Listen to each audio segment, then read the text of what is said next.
So welcome.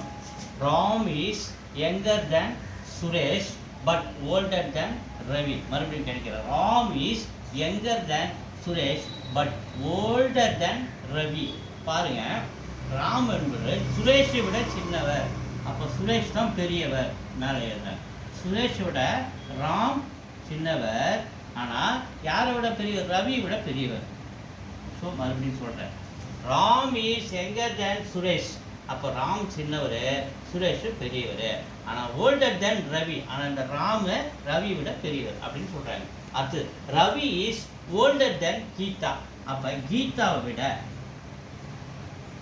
So கீதாவோட ரவி பெரியவர்னு சொல்கிறாங்க. அடுத்தது Siva is older than Ravi but younger than Ram. பாருங்க, இங்கே ஒரு பேர் சொல்கிறாங்க, Siva is older than Ravi. So ரவியை விட பெரியவர் சிவா, ஆனால் அடுத்தது யங்கர் தென் ராம், ராமை விட சின்னவர். அப்போ ரெண்டுக்கும் நடுவில் யாரை எழுதுறேன்? சிவாவை எழுதுறேன். இவங்க சொன்ன பிரகாரம் அழகாக எழுதிக்கணும். சிவா ரவியை விட பெரியவர், ராமை விட சின்னவர்.